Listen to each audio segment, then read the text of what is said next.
যুবকের ছেলে, মনে যা চা তাই করে। মা ছিল নেককার। আসলে আমার সাবজেক্ট হলো মহিলা। মহিলারা যদি নেককার হয় তাহলে সমাজের কি উপকার হবে? একটা বাস্তব একটা উদাহরণ, তবে ঘটনাটা উদাহরণ হইলেও কিতাবি ঘটনা বলছি, ইতিহাসের ঘটনা বলছি। যুবক ছেলে মনে যা চায় তাই করে, কিন্তু মা নেককার, মা ভালো নামাজি পরহেজগার। ছেলেটার সকাল থেকে সন্ধ্যা পর্যন্ত কি করে সারাদিন একটা ডায়েরি কিনে ছেলের অপরাধগুলো মা লিখে রাখে। ছেলের অপরাধ মা লেখে। বলুন, এখানে আর কোনো মোহরির দরকার পড়বে? কোন উকিলের দরকার পড়বে? হাসরের কোর্ট বসাবেন, বিচারপতি হবেন আল্লাহ, আর একমাত্র অ্যাডভোকেট থাকবেন নবী মুহাম্মদুর রাসূলুল্লাহ। যে কোর্টে আমার নবী ব্যতীত কেউ ওকালতি করার অধিকার, ওই কোর্টের সাক্ষী হবেন মা বাবা। বিচারক হবেন আল্লাহ, ওকালতি করবেন নবী, সাক্ষী হবেন মা বাবা। মা বাবা যদি কোনো সন্তানের পক্ষে বা বিপক্ষে সাক্ষী দেয়, এটাই কবুল হবে। তাই মা ডায়েরি ভর্তি তার অপরাধগুলো লিখে, হঠাৎ তার বাবা এন্তকাল করলেন। এখন তো গার্জিয়ান নাই, বেপরোয়া হয়ে গেলেন। একদিন গভীর রাত্রে একটা মহিলা ওই যুবকের ঘরের দরজায় আওয়াজ দিলেন। মহিলাটা 3টা বাচ্চা, এতিম, 3 দিন পর্যন্ত ঘরে খাবার নাই। মা অসহ্য হইয়া, ধৈর্য হারা হইয়া ওই যুবক বড়লোকের ছেলে তার ঘরের দরজায় আওয়াজ দিলেন, বাবা দরজা খোলো। যুবকটা বলতেছেন, কে? মহিলার কণ্ঠ, আমি তো ভালো ছেলে না, আমি তো একটা দুশ্চরিত্র যুবক, আমার ঘরের দরজায় আওয়াজ দিলেন গভীর রাত্রে। মেয়েটা বললেন, মা বাবা দরজা খোলো। কি ব্যাপার? বাবারে, আমি জানি তোমার চরিত্র ভালো না, কিন্তু আমি গভীর রাত্রে আসছি, আমার 3টা বাচ্চা না খায়া ঘুমায়, বাচ্চাদের ক্ষুধার্ত ব্যথা, এই কান্না আমি সহ্য করতে পারি না। বাবারে, তুমিও তো এরকম হতে পারতে, আমার মতো অভাবী। আল্লাহ তোমাকে বড়লোক করেছে, আমাকে একটু সাহায্য দাও। অন্যায় অপরাধের নজরে আমার দিকে তাকিও না, আমি বড় বিপদগামী। যুবকটা চিন্তা করলেন, কথা তো ঠিক, আমিও তো এরকম একজন অভাবী হতে পারতাম। বললো, মা কিছু টাকা তোমাকে দিলাম, তুমি কারো কাছে বইলো না, আরো প্রয়োজন পরে আরো দিব, আজ থেকে আর অন্যায় করবো না। মহিলাটা চলে গেলেন, বাচ্চাদের মুখে হাসি ফোটাইলেন। কিন্তু ওই যুবক তখন মার লেখা দলিলটা, ডায়েরিটা নিয়ে আসলেন সকালবেলা। মা গো, আমি জীবনে কত অপরাধ করেছি, আমি যুবক, দাও তো দেখি তোমার হাতের লেখা দলিল, ডায়েরিটা। ডায়েরি নিয়ে দরজা বন্ধ করে খুলে দেখে প্রত্যেক দিনের অপরাধ। অবশেষে নিজে কাঁদতেছে, আল্লাহ এত অপরাধ আমি করেছি, যার সাক্ষী মা। এই অপরাধী সমাজে আমি, এই মুখটা আমি সমাজকে কেমনে দেখাবো? আজকে বাবা যুবক, তোমরা কেমন মায়ের সন্তান, এমন কাজ তোমরা করেছো। হাজার হাজার মানুষ তোমাদের এই কষ্টের আয়োজনে, এই মাহে রমজানে এত কষ্ট, ভাদ্র মাসের রোজা, লম্বা নামাজ, তারাবি, তারপরেও আজকে এই মাহফিলে লোকজন বসে আছে। এই আয়োজন কে করেছো? তোমাদের রিপোর্ট তো খারাপ হয় নাই, তোমাদের তো রিপোর্ট ভালো হয়েছে। তোমরা কেমন মায়ের সন্তান? নিশ্চয়ই তোমরা ওই মায়ের সন্তান যার আজকের আয়োজক। তোমরা যখন মায়ের পেটে ছিলে, মা বুঝি তোমাদেরকে পেটে নিয়ে নবী পাকের উপর দরুদ সালাম পাঠ করছিল, মা বুঝি তোমাদেরকে পেটে নিয়ে কোরআন শরীফ পড়ছিল। যাদের গায়ে, যাদের রক্তে দরুদ সালামের এবং কোরআন তেলাওয়াতের গন্ধ আছে, তারাই এইরকম মাহফিলগুলির আয়োজন করে। কিন্তু ওই যুবকটা তো ভালো কাজ করে নাই, মার হাতের ডায়েরি খুলে দেখে শুধু অপরাধ। এই সমাজে আমি এই অপরাধী, এই মুখটা আমি সমাজকে দেখাবো না। মার লেখা দলিল ডায়েরি নিয়ে দৌড় দিলেন, দৌড়াইয়া পাহাড়ের উপরে উঠলেন। নিরিবিলি পাহাড় কাঁদতেছে, এরে পাহাড়, মা বলেছে আমি এই অপরাধ করেছি, আমি বড় অপরাধী, এই সমাজে মুখ দেখাইতে পারি না, লজ্জা করে। পাহাড়ে তোর মধ্যে কত প্রাণী থাকে, আমাকে একটু জায়গা দিবি, আমি অপরাধী তোর মধ্যে লুকাইয়া থাকি। পাহাড় থেকে আওয়াজ আসতেছে, তোর মতো পাপীকে আমি রাখবো না। এখান থেকে দৌড়ে গেলেন।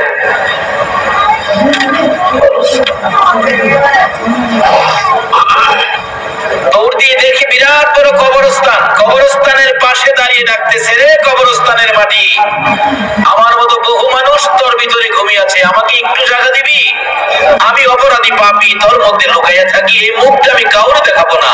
মা বলেছে আমি এই অপরাধ করেছি। বলুন অপরাধের সাক্ষীটা কে? মা।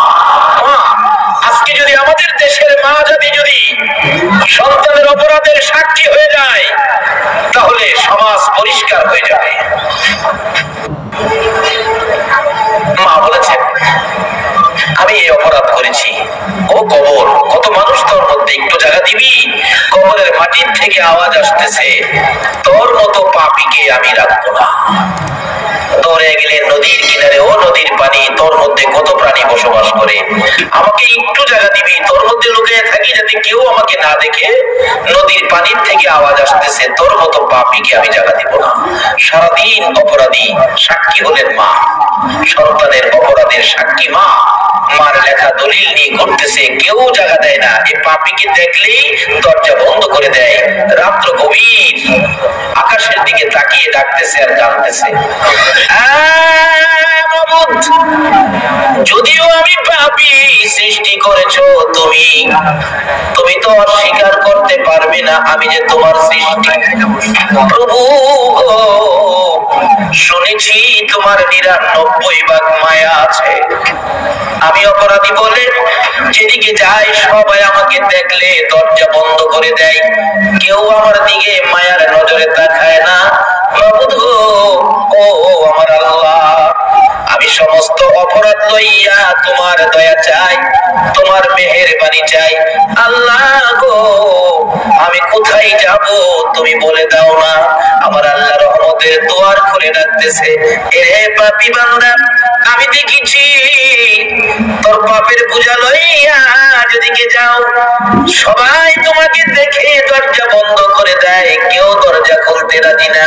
বান্দারে আমি অপেক্ষায় আছি, আমি রহমতের দরজা খুলে বসে আছি, তোর জীবনের পাপগুলো লইয়া একবার যদি আমাকে আল্লাহ বলে ডাক দিবি রে, আমি আল্লাহ তোর জীবনের অপরাধ ক্ষমা করে আমার রহমতের কোলে উঠাইয়া লইব। যে আল্লাহ এত বড় পাপী একবার আল্লাহ বলে ডাক দিলে আমার আল্লাহর এত দয়া হয়, এই আল্লাহর নাম জপলে আমাদের লাভ হবে না লস হবে? তাই বলতেছিলাম আমরা শুকর আদায় করেছি কার? আরো জোরে বলুন কার? আজকের মাহফিলে বসে যারা আমাকে আল্লাহ বলে ডাক দিয়েছে রে ফেরেশতারা, 20 বছর বুঝি না, 90 100 বুঝি না, যে যেই বয়সেরই হোক, মেয়ে বুঝি না পুরুষ বুঝি না, আজকে ডাকের বিনিময় আমি আল্লাহর মায়া হয়েছে, বড় দয়া হয়েছে, তোরা সাক্ষী হয়ে যা, এই ডাকের বিনিময় আমি আল্লাহ তাদের জীবনের গুনাহগুলো ক্ষমা করে দিলাম। এভাবে ক্ষমা দেওয়ার ক্ষমতা আমার আল্লাহর আসেনি, কিন্তু অন্য নবীর উম্মতের বেলা একটু কম, ক্ষমা এত সহজে দিতেন না, শুধু আমাদের বেলা একটু বেশি। আল্লাহু আকবার। কোরআন শরীফে ঘোষণা দিয়েছেন এই নবীর উম্মতের বেলা, কুল ইয়া ইবাদিয়াল্লাযীনা আসরাফু আলা আনফুসিহিম লা তাকনাতু মিন রাহমাতিল্লাহ। নবী গো, আপনি বলে দেন আমার বান্দারা কি অপরাধ করছে, তারা কি ভয় পাইতেছে, তারা গুনাহ অপরাধ করলে করছে, তাদেরকে আপনি বলে দেন তারা যেন ভয় নাই বা না পায়।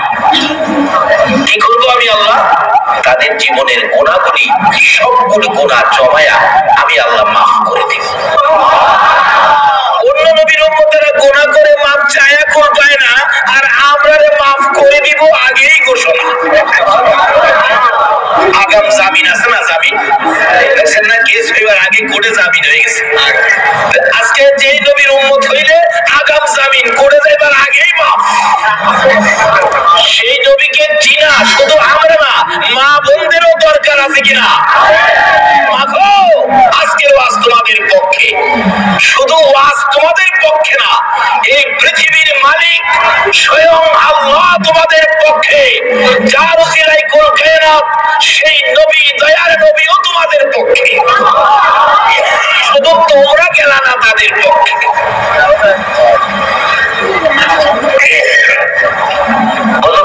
মা বোনেরা কি নবীর পক্ষে এখন আছে? নবী বলেছে পর্দায় থাকার জন্য, মহিলারা কি পর্দায় আছে? মাগো, এই জন্য তোমার দাম কমে গেছে। আগে বিবাহ শাদীর প্রস্তাবে মুরব্বীদের মুখে শুনছি মেয়েদেরকে মহারণা দিতে হয়েছে, আর এখন মহারণা উল্টা হয়ে গেছে, মেয়ের পক্ষ থেকে ছেলেকে মহারণা দিতে হয়। একটাই কারণ যে আল্লাহ তোমাদের পক্ষে যেই বিধান দিয়েছে তোমরা তা মানো না। যেই নবী তোমাদের পক্ষে, নবীর পক্ষ থেকে যা আদর্শ দেওয়া হয়েছে সেগুলি তোমরা মানো না, বিধায় তোমাদের দাম কমে গেছে। বলুন, নবীর বিধানে দাম বাড়ে না কমে? নবীর বিধান মানলে সম্মান বাড়ে না কমে? বাস্তব ঘটনা। এই তো মাহে রমজান। বলুন, মাহে রমজানে মার্কেট গুলোতে মানুষের ভিড় কম হয় না বেশি হয়? মেয়ে বেশি না পুরুষ বেশি? মাশাআল্লাহ, আপনারা কিন্তু সাক্ষী, মেয়ে বেশি। তবে শুধু চট্টগ্রামে নয়, আমাদের ভৈরবেও মেয়ে বেশি। মাঝে মাঝে মার্কেটে যাওয়ার ইচ্ছে হলে দোকানদার বন্ধু বান্ধবরা বলে, দোস্ত দিনের বেলা আসিস না, রাত্র 10টার পরে আসিস। 10টার পরেও যায় দেখি টুকটাক কাকের মতো করে। কি বিপদ রে বাবা!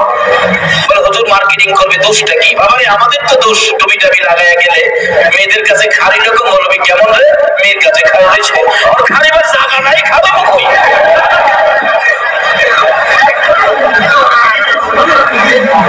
আরে এখন এমন এক পোশাক বেরিয়েছে, শুধু চোখ দুইটা দেখা যায় না, এটা মেয়ে না পুরুষ বোঝাই যায় না। পত্রিকায় দেখলাম এই শুরুতে পুরুষেও মেয়ে সাইজে ডাকাতি করে। আসলে এটা ভুলকাটা ইসলামের বিধিবিধান কিনা এটাও জানা দরকার আছে। বলতেছিলাম, নবীর কথা যদি মেয়েরা মানে ইজ্জত বাড়বে না কমবে? তার বাস্তব আমার হইল, এক দোকানে বসে, কাপড়ের দোকানে বসে আছি, এক ভদ্র মহিলা পর্দা করে, অর্থাৎ নবীর আদর্শ মেনে পর্দা করে উপস্থিত হলেন দোকানে। দেখলাম দোকানদার ওনাকে সম্মান করে বসতে দিলেন।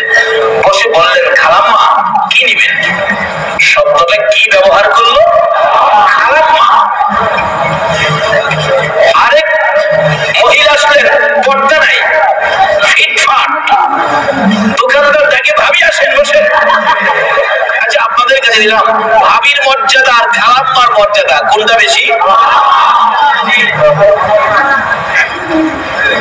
কিন্তু খালাম্মা একই মহিলা, এক মহিলাকে খালাম্মা ডাকলো, আরেক মহিলাকে ভাবি ডাকলো, মর্যাদার দিক একরকম হলো না দুই রকম হলো?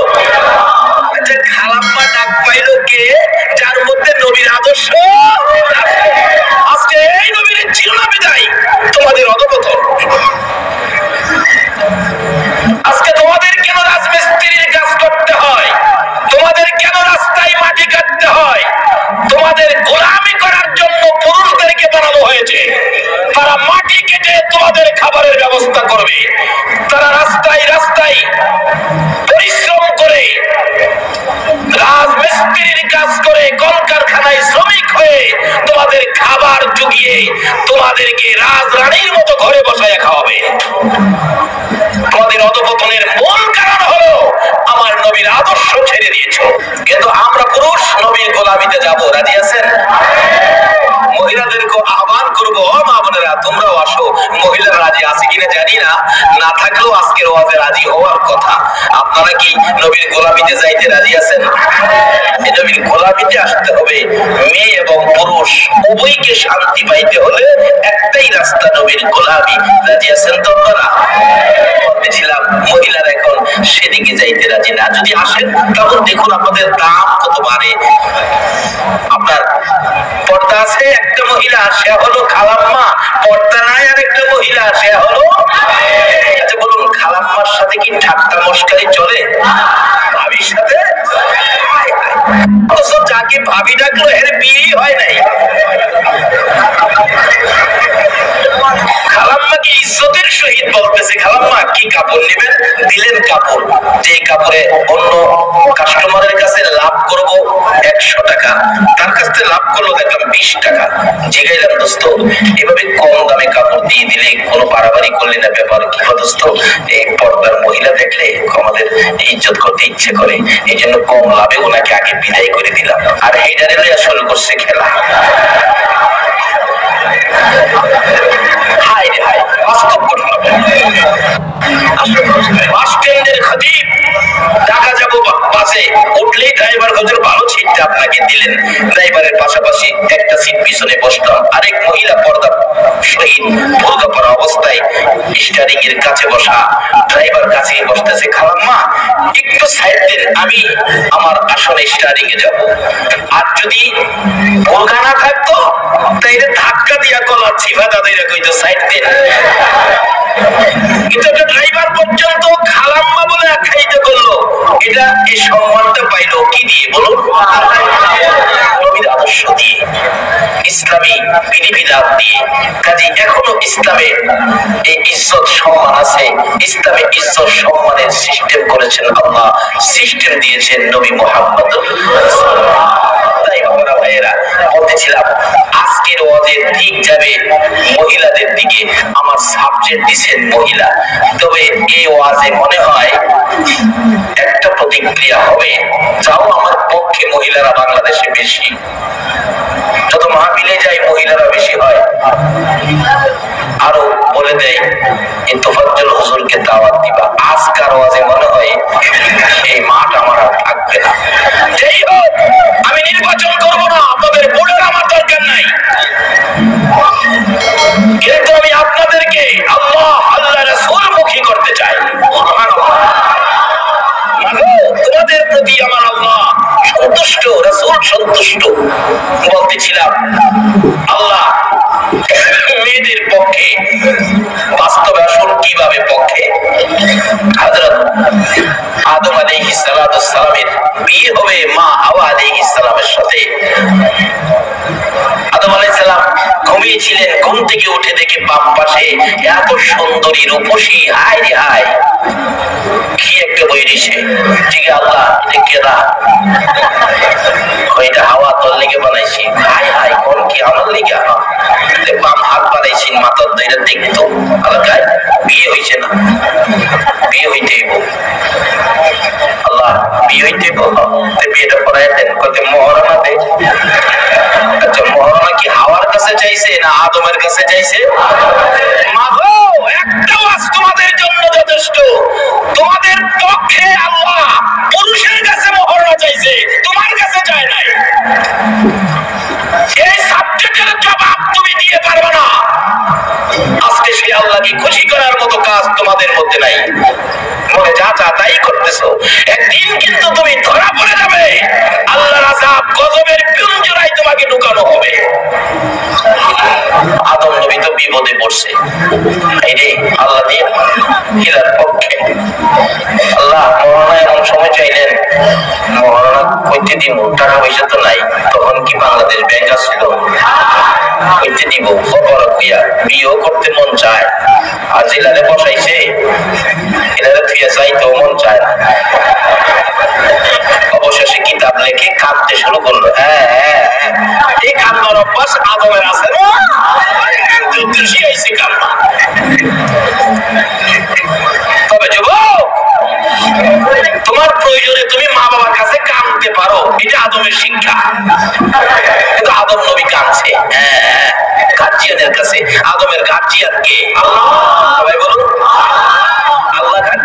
গার্জিয়ানের কাছে কাঁদতেছে। হ্যাঁ আল্লাহ কই কান্দস কি লিগা? আল্লাহ মহরণও নাই, বিয়েও করতাম না। আল্লাহ কো কাঁদছ যখন একটা ব্যবস্থা করব। মহরণ কি? এই আদম, যার ভালোবাসায় আমি আল্লাহ কোন কায়দা সাজাইছি, তুই আদমরেও বানাইছি আমার সেই নবীর উপর তুই 10 বার, তোর বিবি 10 বার, দুইজনে মিলে 20 বার আমার হাবিবের উপর দুরূদ শরীফ পাঠ কর। আমি তোর তুই আদম হওয়ার বিয়ের মহরানা আদায় করে দিব।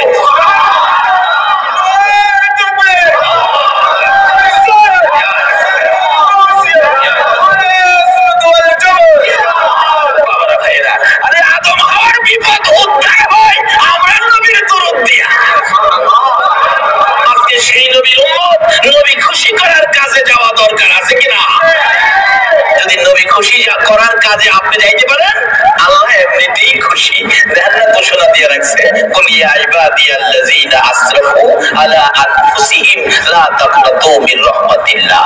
ও নবী আপনি বলে দেন আমার বান্দা গুনাহ করছে, যাতে তারা আমার রহমত থেকে দূরে সরে না যায়, আমি আল্লাহ আপনার উম্মতের মাফ করে দিব। যাই হোক, এবার মহরানা চাইলেন আদমের কাছে। তাইলে আল্লাহ কি মহিলার পক্ষে না পুরুষের পক্ষে?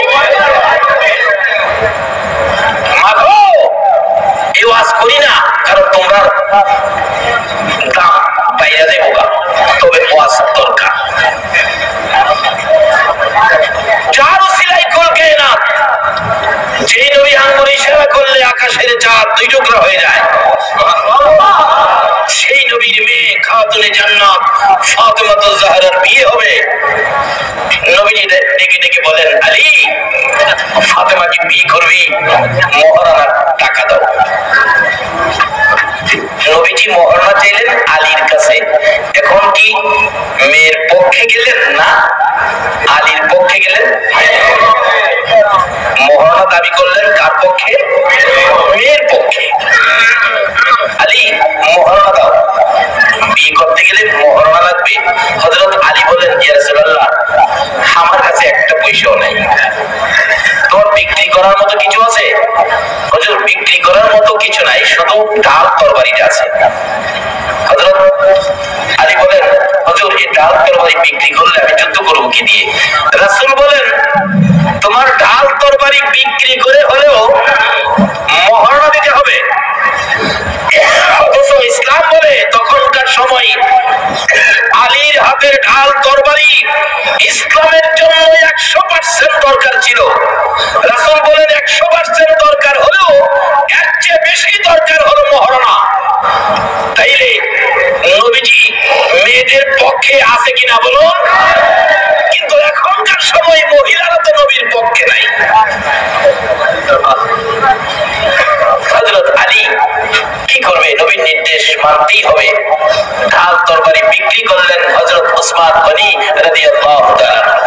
উসমান গনি ঢাল তরবারি খরিদ করে আবার হযরত আলীর হাতে তুলে দিয়ে বললেন, আমি খরিদ করেছি ইসলামের স্বার্থে, আবার তোমার কাছে আমি দান করে দিয়েছি।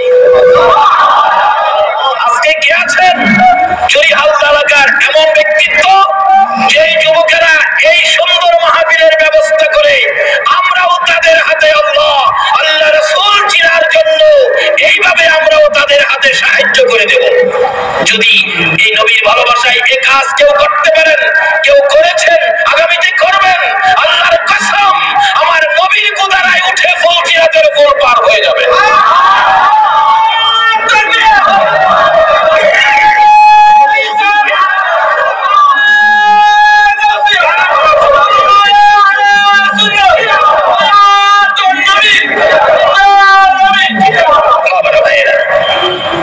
হযরত আলী ডাল তরবারি বিক্রি করে টাকা দিয়ে হাজির করে দিলেন, ইয়া রাসূলুল্লাহ এই যে মহরানার টাকা, আল্লাহ নিজে হাওয়ার পক্ষে আদমের কাছে মহরানা আদায় করলেন, রাসূল নিজে ফাতেমার জন্য আলীর কাছ থেকে মহরানা আদায় করলেন। কিন্তু এইভাবে যদি আমরা আল্লাহ রাসূলের পক্ষে থাকি, মহিলাদের পক্ষে আল্লাহ রাসূল এইভাবে এখনো থাকবেন। কিন্তু আমরা আল্লাহ রাসূলের পক্ষে নাই বিদায় আমাদের দেশের মহিলাদের বর্তমানে অধঃপতন। মহরানা চাইবার আগে ছেলেরা মহরানা চায়, বিয়ার প্রস্তাব দিলেই জিগাই কত দিব।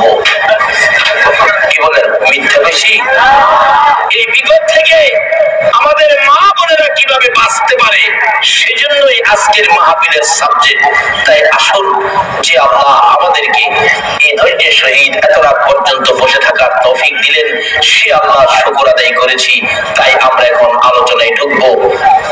আলোচনা ঢোকার আগে পবিত্র কোরআন শরীফ থেকে যা তেলাওয়াত করেছি, আল্লাহ যেটুকু তৌফিক দিবেন আমি সেটুকু আলোচনা করব।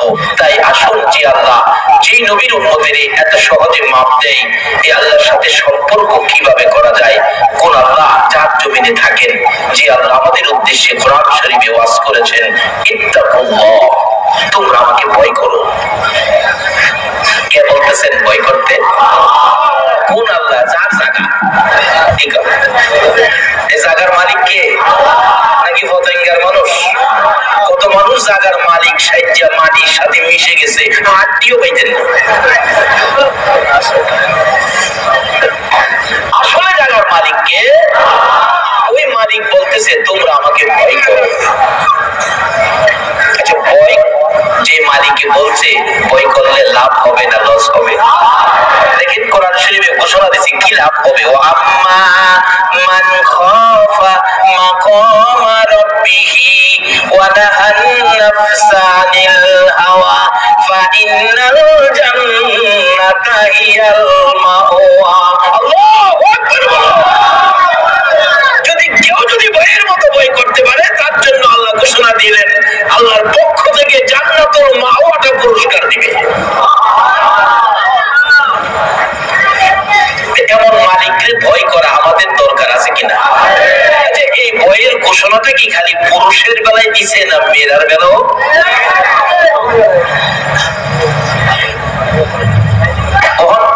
বর্তমান সময়ে মহিলারা মনে করে ওয়াজ নসিহত, মসজিদের আযান আল্লাহর পক্ষ থেকে ঘোষণা, নবী পাকের নির্দেশ সবগুলি পুরুষের দিছে, হেরারে দিছে না। দেখবেন তারা বিপয়রা বাড়ি গিয়া দেহে বাড়ি অন্য ঘুমাইতেছে। কি গো রোজা রাখলা, তারা বিফল না? কয় তুমি ফললেই তো ভাই। আচ্ছা, আসলে কি ঘোষণাটা শুধু পুরুষের জন্য নাকি মহিলাদের জন্য আছে? সকল ইমানদারের জন্য, মেয়ে এবং পুরুষ উভয়ের জন্যই তো কোরআন শরীফের এই ঘোষণা। কিন্তু এখন শুধু পুরুষেরাই বেশি মানে, কিন্তু মহিলারা এটা তাদের প্রতি আল্লাহর নির্দেশ, এটা তারা বুঝতে রাজি না। আর আসলে এই ব্যাপারে আমরাও দোষী, আমরা এগুলি মহিলাদেরকে ভালো করে বুঝাইতে পারি না। যেমন আপনারা ওয়াজ শুনতেছেন, ওয়াজ নিজেরাই শুনবেন, বাড়িতে নিবেন না। কিন্তু নবীর নির্দেশ হলো ওয়াজ তোমরা শুনে সাথে সাথে বাড়িতে নিয়ে পৌঁছাও। নবীজি যখন ওয়াজ করতেন, সাহাবীরা ওয়াজ শুনে সঙ্গে সঙ্গে বাড়িতে নিয়ে পৌঁছাইতেন। এতে কি হলো? মহিলা পুরুষ একসাথেই আমল করার সুযোগ পেল। আমরা ওয়াজ শুনে বাড়িতে নিব দূরের কথা, প্যান্ডেলের বাইরেই নেই না, কিন্তু সাহাবীরা ওয়াজ শুনে নবী পাকের পবিত্র জবানের ওয়াজ শুনলেই বাড়িতে নিয়ে যেতেন। তার বাস্তব ঘটনা, একজন সাহাবী যার নাম অত্যন্ত গরিব ছিলেন, আব্দুল্লাহ আনসারী, একবারে গরিব সাহাবী। যেদিন ওয়াজ শুনল নবীর মুখ থেকে, নামাজ বেহেশতের চাবি, নবী ওয়াজ করেছেন আস-সালাতু মিফতাহুল জান্নাহ। ওয়াজ নিয়ে দৌড়ে বাড়িতে গেলেন। বিবি, আজকের ওয়াজের খবর পাইছো? রাসূল বলছেন নামাজ বলে জান্নাতের চাবি। বিবি বলো, এই ওয়াজ কি তুমি রাখবি? মহিলা কসম খাইলেন, স্বামী কসম খেয়ে বললাম আর জীবনে কোনোদিন এই নামাজ ছাড়ব। ওয়াজটা নবীর মুখ থেকে বাড়িতে পৌঁছাইলো স্বামী পুরুষ, আমরা তো বাড়িতে নেই না। তাদের জীবনী লেখে তারা এত গরিব ছিলেন। ও বাবা, শ্রমিকেরা কষ্ট করে দূর দূরান্ত থেকে এসে চট্টগ্রাম চাকরি করে দুমুঠো ভাত খাওয়ার জন্য কষ্ট করো। ও বাবা, শ্রমিকের দল, তোমাদের মতোই একজন শ্রমিক, গরিব মানুষ আব্দুল্লাহ আনসারী, অত্যন্ত গরিব, কিন্তু নবীর ওয়াজ একটাও অমান্য করে না, নবীর পক্ষ ছাড়ে না। বিবি, রাসূল বলছে নামাজ বেহেশতের চাবি, নামাজ কি পড়বি? বিবি বলেন, স্বামী কসম খেয়ে বললাম জীবনে খাই বা না খাই নামাজ ছাড়ব না। যেহেতু কথাটা রাসূল বলেছে, কে বলেছে? নবীর গোলামিতে ঢুকে গেলেন। কিতাব লেখে আব্দুল্লাহ আনসারী এত গরিব ছিলেন, মানুষের সামনে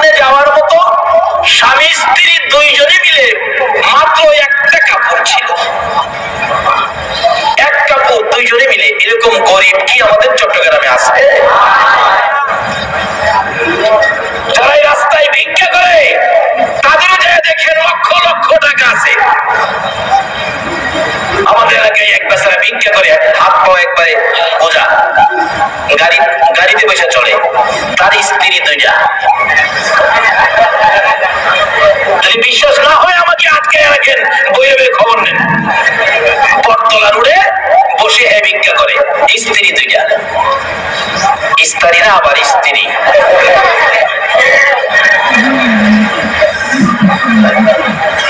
গরিব, আমাদের দেশের গরিব এখন ধনী, কিন্তু নবীর সাহাবী কত গরিব ছিলেন। আব্দুল্লাহ আনসারী 2 জনে মিলে মানুষের সামনে যাওয়ার মতো মাত্র একটা কাপড় ছিল। বিবি স্বামীর গলায় ধরে চোখের পানি গুলো জর্জর করে ছেড়ে দিয়ে কান্দে, স্বামী গো কিভাবে নামাজ পড়বো? তুমি তো কাপড় পরে মসজিদের নববীতে চলে যাবে, এক কাপড়ে 2 জনে মিলে নামাজ আমরা কিভাবে আদায় করব? তাদের জীবনী লেখে আব্দুল্লাহ আনসারী ঘরের ভিতরে গর্ত করেছে। মসজিদের নববীতে যখন জামাতের সময় হয়, আমার নবীর পিছনে যাইয়া জামাতে নামাজ পড়ার জন্য ঘরের ভিতরে গর্ত করে বিবিকে উলঙ্গ করে গর্তের ভিতরে বসাইয়া দরজাটা বন্ধ করে আব্দুল্লাহ আনসারী কাপড়টা পরে দৌড়াইয়া মসজিদে নববীতে যায়।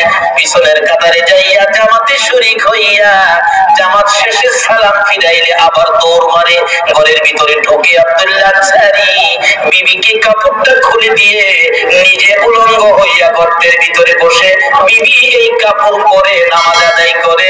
2 জনে মিলে এক কাপড়ে এইভাবে নামাজ পড়ে আমার রাসূলের কথা সারে না। আর ওর সুখে ভর্তি কাপড়, নবীর কথা মানে না। মাগো এই জন্য তোমার দাম কমছে।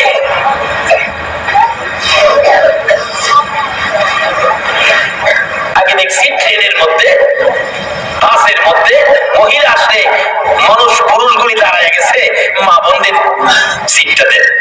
একজন আরেকজনকে সুপারিশ করছে, এই মহিলা দাঁড়ায় গেছে, ওনাকে সিটটা দেন।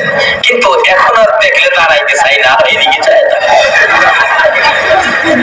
মাগো তোমার নিজের দাম নিজে কমাইতেছ, তবে তোমার দাম অতি ঊর্ধ্বে।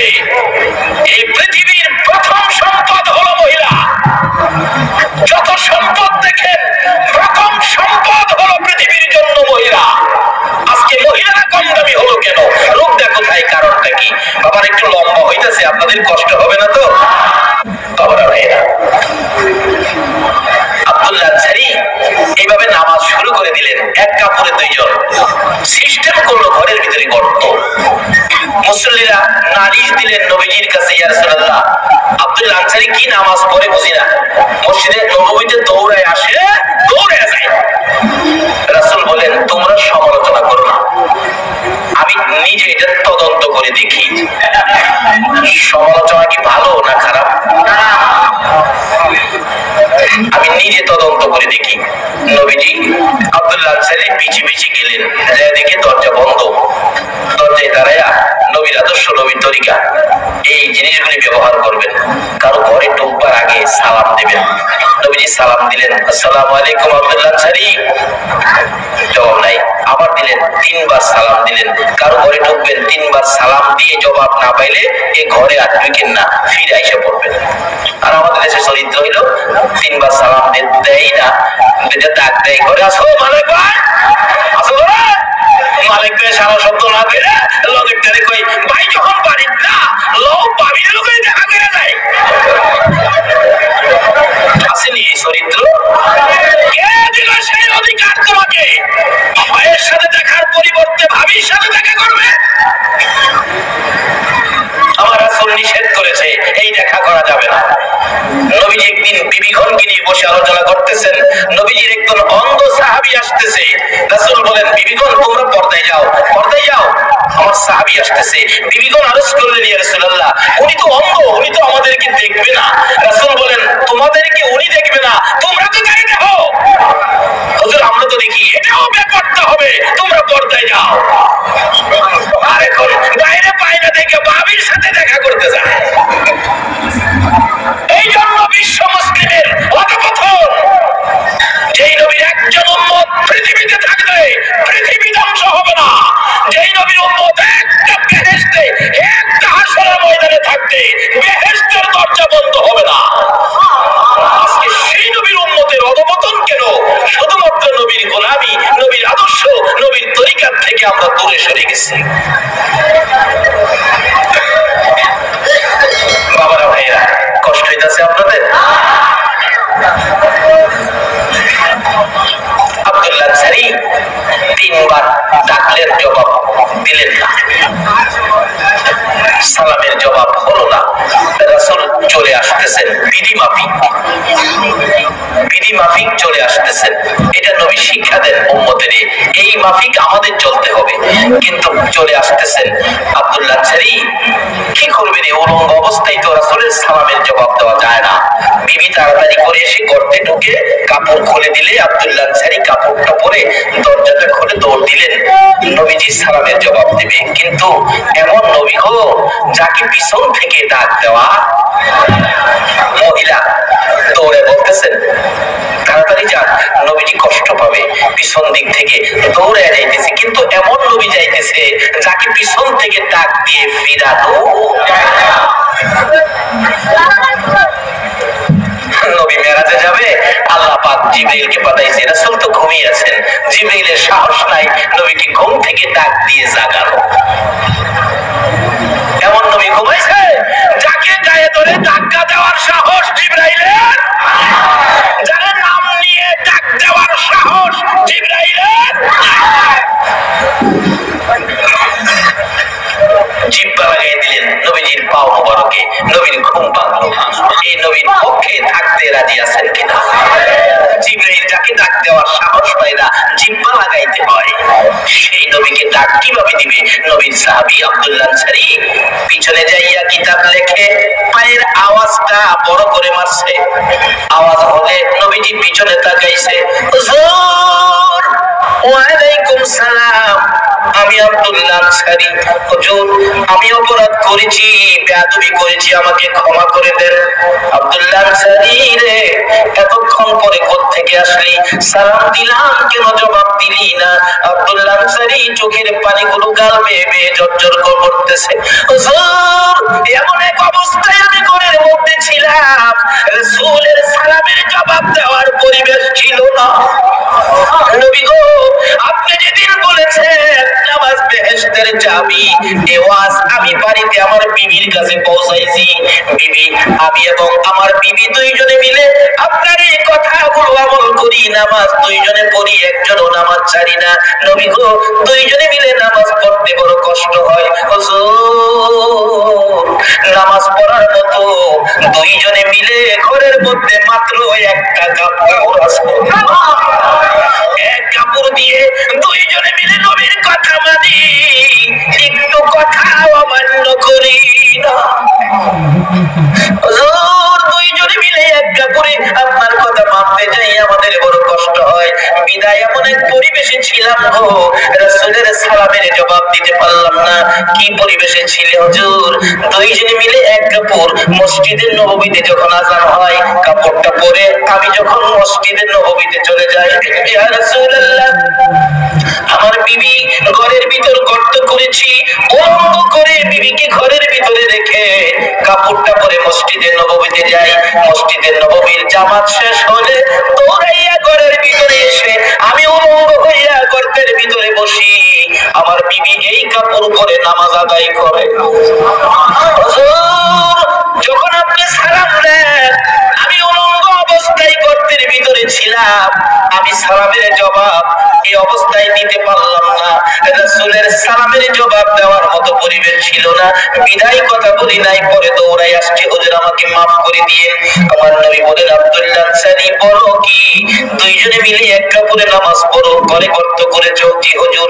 আসো দেখি তোমার গর্ত শরীয়ত সম্মত কিনা, আসো দেখি। দরজা খুলে দিলেন। নবীজি দরজায় দাঁড়াইয়া দেখে ঘরের ভিতরের গর্ত এত গভীর ছিল যে গর্তটা লোকটার ভিতরে মানুষ আছে কি নাই বোঝা যায় না, মেয়ে না পুরুষ তাও ধরা যায় না। আমার নবী চোখের পানি ছেড়ে দিয়ে ঘোষণা দিলেন, আব্দুল্লাহ আনসারী রে, তোদের দুইজনের জান্নাতের চাবি রোজগার হয়ে গেছে। বাবারা ভাইরা, ভাগ্যবান হন নবীর আদর্শ মেনে নবীর পক্ষে এসে, মা গো তোমরাও সাথে সাথে পুরুষের পাশাপাশি তোমরাও নবীর কথাগুলি মানো। কোরআনের হুকুমগুলো শুধু পুরুষের জন্য নয়, সাথে সাথে মহিলাদের জন্য। আব্দুল্লাহ আনসারী বললেন, তো এইভাবে আমরা দুইজনে নামাজ পড়ি, আপনার কথা মানি, আমরা অমান্য করি না। রাসূল ঘোষণা দিলেন, তোমাদের জান্নাতের চাবি রোজগার হয়ে গেছে। আব্দুল্লাহ আনসারী বলেন, আমার নবী বিদায় হয়ে যায়, পিছে পিছে যাইতেছি নবীজিকে আগায়া দেওয়ার জন্য। আমরা মেহমান এলে আগায়া দিই না? আব্দুল্লাহ আনসারী পিছে পিছে যায়, আমার নবী মেন রাস্তায় যাইয়া সোজা চলে যাবেন। এমনি সময় দেখে ছোট্ট ছোট্ট দুইটা বাচ্চা হাতের মধ্যে এইভাবে পাইদা খেজুর গাছের মধ্যে আটকাইয়া রাখছে, খেজুর গাছের মধ্যে আটকাইয়া রাখছে। বাচ্চাগুলো কাঁদতেছে, চোখের পানি দিয়ে জামা কাপড় ভিজতেছে। রাসূল বাচ্চাদেরকে খুব আদর করতেন। ও আজকের মাহফিলের খেলোয়াড় ভাইরা, তোমরাও নবীর আদর্শ সমাজে ছড়িয়ে দাও, বাচ্চাদেরকে ধমক দিও না, এদেরকে আদর করো। এমন একটা পরিবেশ চুরি হাল্লা সৃষ্টি করো, তোমাদের আদর্শ দেখে মানুষ যেন মাহফিলের পক্ষে আসে, মানুষ যেন দলে দলে মাহফিলের জন্য পাগল হয়ে যায়। নবীজি দেখে দুঃখ করে দাঁড়িয়ে বলতেছেন, বাবারা তোমাদের এই কষ্ট এই দুঃখ কি ব্যাপার?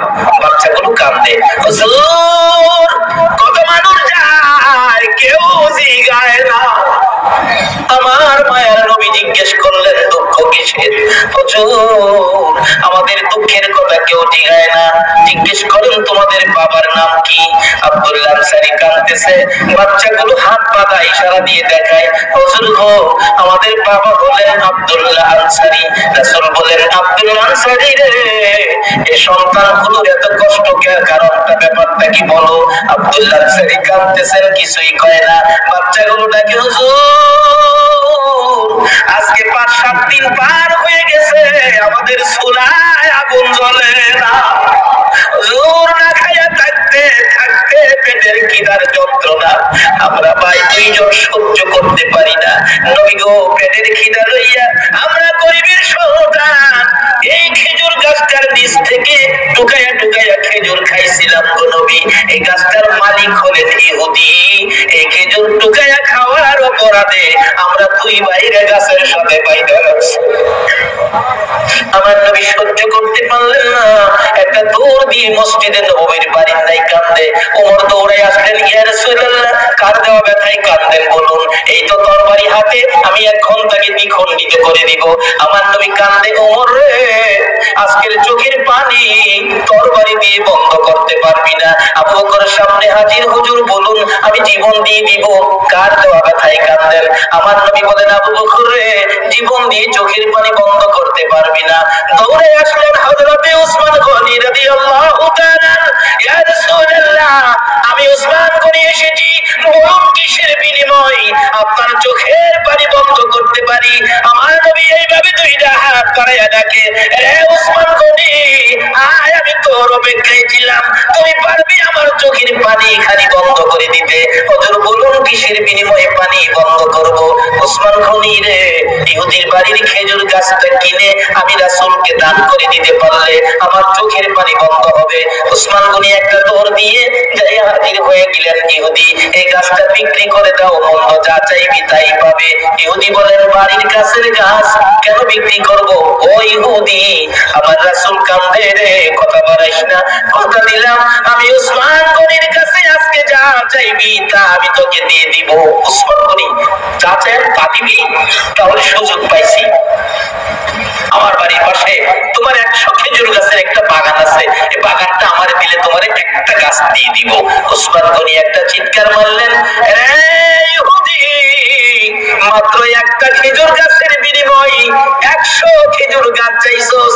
আজকে যদি আমি উসমান গনির সকল সম্পত্তি চাইতে আমি রাসূলের ভালোবাসাই দিয়ে দিতাম।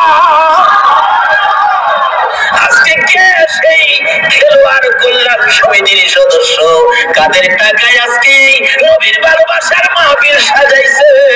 কারা এই মাহফিলের পক্ষে সাহায্য সহযোগিতা করেছ? নিশ্চয়ই তোমাদের জীবন ধন্য হয়ে গেছে। তোমাদের এই কাজে আমার রাসূল খুশি হইয়া যায়। 10 টাকা 20 টাকা 100 টাকা 500 টাকা দিয়ে রাসূল খুশি করে ফেলেছ। যেই রাসূলকে খুশি করার জন্য ওসমান গনির মতো ব্যক্তি সকল সম্পত্তি দিয়ে দিতে রাজি ছিল। নিয়ে গেলেন দলিল রাসূলের হাতে।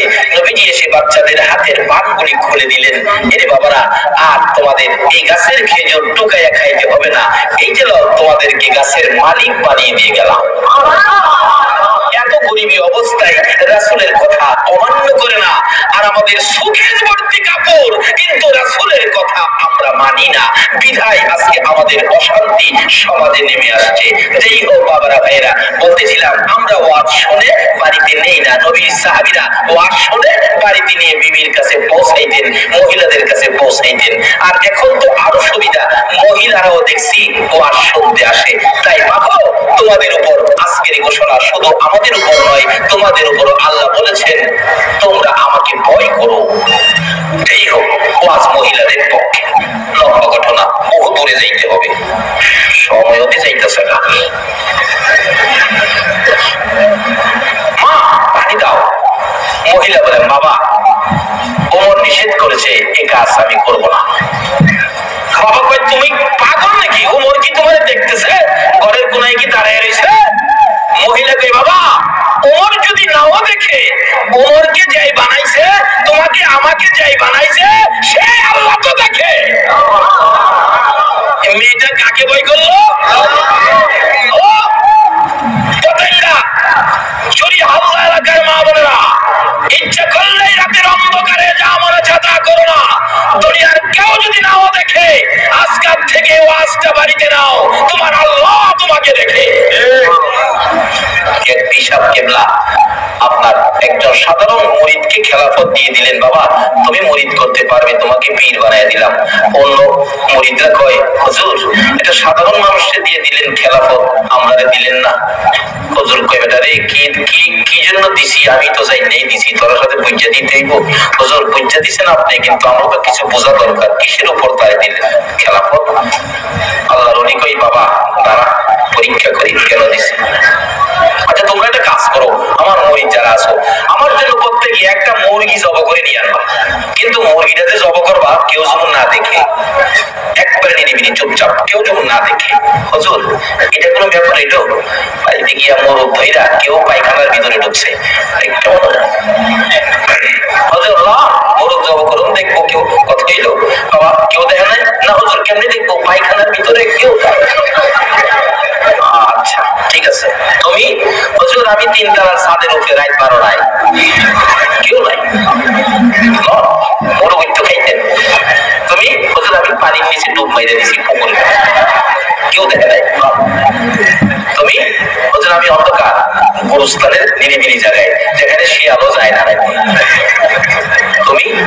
হুজুর আমি তো এভাবেই ঘরের দরজা বন্ধ করে কাম সেরে নিয়েছি, কিন্তু যাকে খেলাফত দিছে মুরগিটা জীবিত অবস্থায় নিয়েছি। বাবা সবাই পুরো জব করে আনলো, তুমি জীবিত আনলি, জব করলি না? চোখের পানি ছেড়ে দিছে।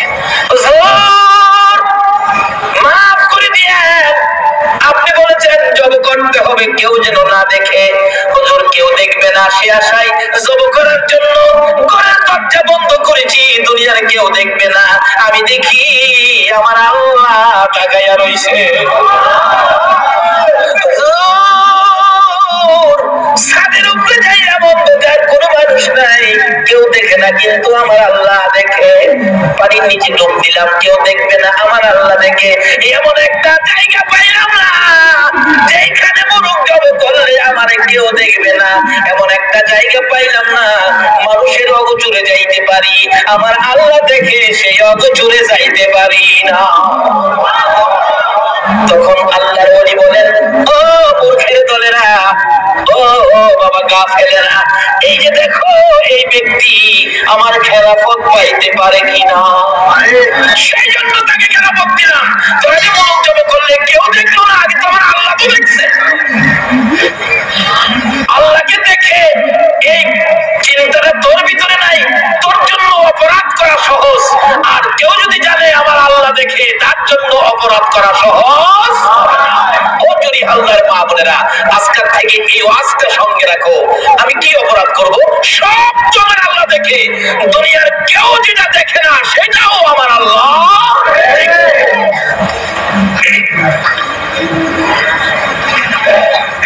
বাবা, তোমাকে যে বানাইছে, ওমরকে যে বানাইছে, আমাকে যে বানাইছে, সে মালিক তো দেখে। বাবা, আমি পানি দিতে, কথাটা খেয়াল আছে?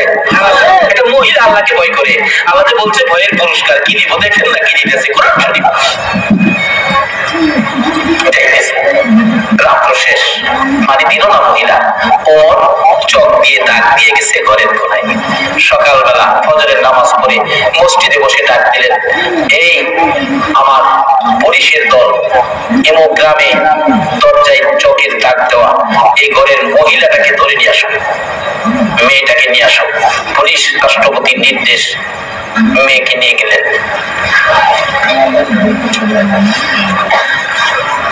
মা বাবা পিছে পিছে কাঁদতে কাঁদতে যাইতেছে। কি অপরাধ? ওমরের সৈন্য ধরে নিয়ে যেতেছে, কি বিচার জানি হয়। ওমরের ছেলে ডেকে ডেকে বলতেছেন, ওমর, আমার ছেলেটাকে গোসল দিয়ে জামা কাপড় পরাও। এবার বিবাহের অনুষ্ঠান হয়ে গেল। মেয়ের বাবা বলতেছেন, ওমর, আপনি রাষ্ট্রপতি, আমার বিয়ায়, ঘটনাটা কিভাবে হলো?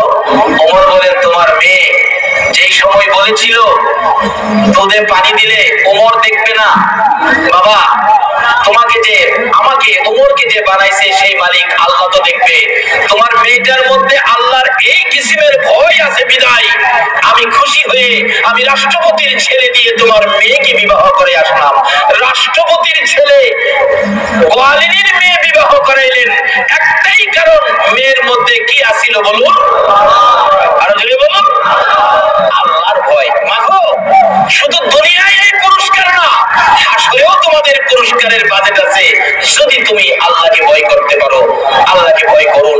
আল্লাহ পাক কোরআন শরীফে নির্দেশ করেছেন, আল্লাহকে ভয় করলে বাজেট কত, কি যে বাজেট, 2 বছর ওয়াজ করলেও এই শব্দের ওয়াজ করে শেষ করা যাবে না। তাই আমরা একটা জিনিস, যুবক যুবতী, একটা ওয়াজ আজকে বাড়িতে নিব। আমরা অপরাধটা করব না, কেউ দেখবে না, কিন্তু কাকে ভয় করে অপরাধ ছেড়ে দেব? আর জেনে বলুন, আল্লাহকে। কাজে এই চিন্তাটা মনে রাখা বাবা, যুবক যুবতীরা এই আলোচনায় যাও। সাথে সাথে আমরা পর্দার চিন্তা করব, কারণ মেয়ে পুরুষ উভয়ের মর্যাদা দিয়েছে। একজনের পাশে একজন কোরআন শরীফ বলেছে, হুন্না লিবাসুল লাকুম ওয়া আনতুম লিবাসুল লাহুন্না। পুরুষের জন্য মেয়ে প্রয়োজন, মেয়ের জন্য পুরুষ প্রয়োজন। যেমন প্রয়োজন পোশাক, আমার এই পোশাকটা যেমন দরকার, এরকম প্রয়োজন হলো পুরুষের জন্য মেয়ে। মেয়ের পোশাকটা যেমন দরকার, এমন প্রয়োজন মেয়ের জন্য একটা পুরুষ। তার অর্থ এই না অবৈধ কিছু করা, তাহলে এলাকায় গজব আসবে, ঘূর্ণিঝড় সিজন আসবে, জায়গায় আগুন লেগে যাবে, অশান্তি আসবে, খুনখারাকি হবে, রহমতের ফেরেশতা চলে যায় যদি অবৈধ কাজে যুবক যুবতী লিপ্ত হয়। ইব্রাহিম খলিলকে নমরুদে আগুনে দিবে, কিন্তু রহমতের ফেরেশতারা চরক গাছে ধরে রাখে, সরাইতে পারে না। ইবলিস পরামর্শ দিলেন, নমরুদ, এখানে যুবক যুবতী দিয়ে অপকর্ম করাও। যুবক যুবতীরা যখন অপকর্ম লিপ্ত হলো, রহমতের ফেরেশতা চলে গেল, তখন চরক গাছের চরক ঘুরতেছিল। ইব্রাহিমকে নমরুদ আগুনে নিক্ষেপ করেছে। যে এলাকায় যুবক যুবতীদের আচার আচরণ অবৈধ হবে, এই এলাকা থেকে আল্লাহর রহমত চলে যাবে, তখনই এলাকায় আযাব গজবের প্রভাব হয়। বাবারা ভাইয়েরা, অনুরোধ করবো, যুবক তোমাকে তুমি কন্ট্রোল করো। গত 2 দিন আগে আমাদের ভৈরবে একটা কনফারেন্স, এইডস এর উপর, এইডস এর মধ্যে সারা উপজেলা থেকে 2 জন, হুজুরের মধ্যে একজন ছিলাম আমি। দেখলাম তাদের সিস্টেমটা। এদেশের মানুষ বাঁচাইতে গেলে এইডস থেকে এদেশের যুব সমাজকে বাঁচাইতে হবে। যে রোগটা পৃথিবীর সব দেশে বেশি, একমাত্র কম আছে বাংলাদেশে। বাংলাদেশে কম থাকার কারণ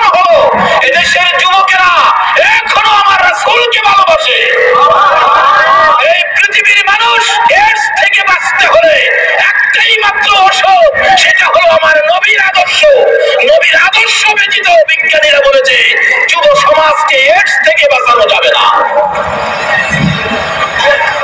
যে রোগের কোনো ওষুধ নাই, একমাত্র ওষুধ হলো নবীর আদর্শ। তাই বাবারা ভাইয়েরা, আমরা যুব সমাজ নবীর আদর্শকে নিজের মধ্যে ঢুকাবো, সাথে সাথে আমরা সমাজে প্রচার করব। তাহলে আমাদের লাভ কি? আমরা এই কঠিন বিপদ থেকে আমাদের সমাজকে, আমাদের জীবনকে, আমাদের দেশকে আমরা বাঁচাইতে পারবো। তার সহজ উপায় সামনে আসতেছে। বাস্তব ঘটনা। ও মেয়ে লোকেরা, তুমি যদি পর্দায় থাকো তোমার পেটে বাইজিদ বুস্তামি জন্ম হবে। তুমি যদি পেটে থাকো তোমার পেটে শাহজালাল ইয়ামিনী জন্ম হবে। আর যদি নবীর আদর্শ ছেড়ে ব্যাপারটা হও, তোমার পেটে সন্ত্রাসী জন্ম হবে, তোমার পেটে লজ্জা বদমাইশ জন্ম হবে। নবীর আদর্শে ফিরে আসো।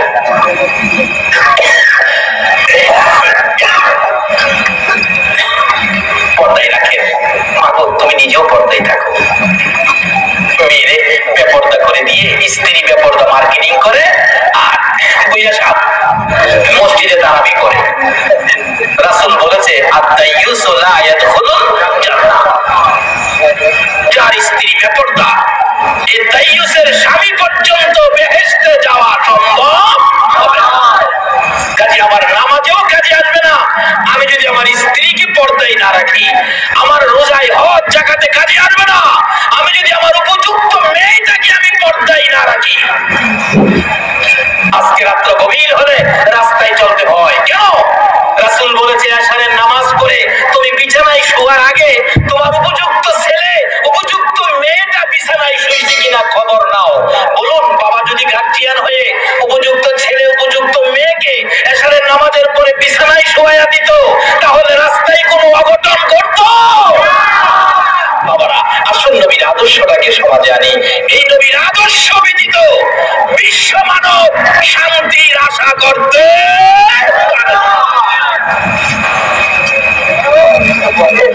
এবারের ওয়াজ কিছু করা হয়েছে,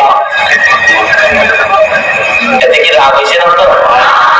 আমাদের যে রোগ, এই রোগ এই করা ওষুধ ছাড়া দূর হবে না। মাগো, তোমার মতো কত মহিলারা যেই গয়ের রঙের শাড়ি পরে বউ হইয়া ঢুকছিল, এই ঘর থেকে সাদা কাফন করে বিদায় হয়ে গেছে। কাজে তুমিও একদিন বিদায় হবে। বিদায় হওয়ার আগে তুমি তোমার দেহটাকে কোরআন হাদিসের এক্সরে দিয়ে পরিষ্কার করো। আসুন, পরিষ্কার করে কবরে ঢুকেছে রাবিয়া বসরি। রাবিয়া বসরি কবরে ঢোকার পর মুলকিন নকিরা এসে জিজ্ঞেস করে, রাবিয়া তোমার রব কে? রাবিয়া কই, বাহারে বালা কথা জিজ্ঞেস। সুবহানাল্লাহ।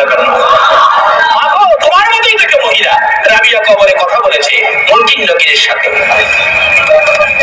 আমাকে জিজ্ঞেস করো আমার রব কে?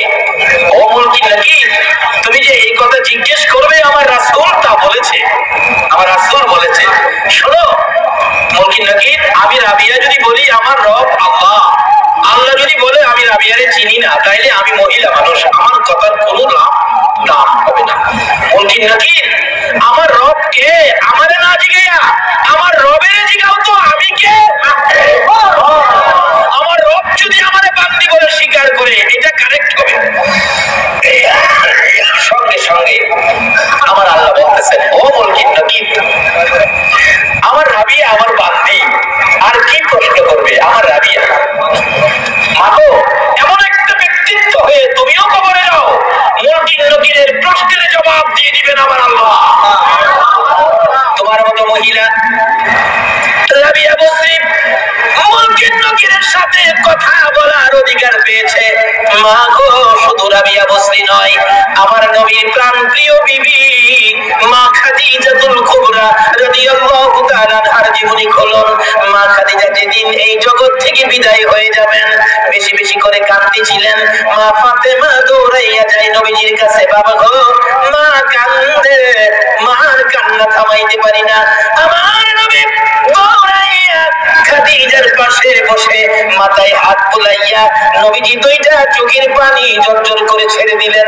খাদিজা রে, যখন মক্কা নগরে কেউ আমাকে ভালোবাসতেন না, কেউ আমার পক্ষে ছিল না, খাদিজা তুই ভালোবাসার মালা গলায় পড়ে আমি নবীর পাশে দাঁড়িয়েছিলাম।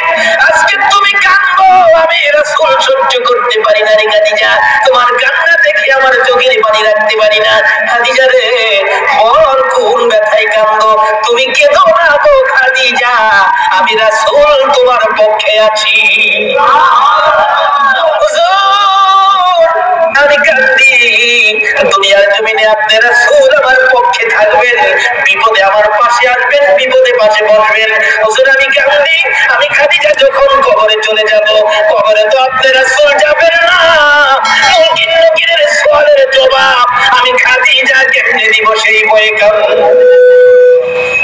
রাসূল বলেন খাদিজা রে, কাঁদিস না, ভয় নাই, কবরে আমি রাসূল তোর পক্ষে আছি।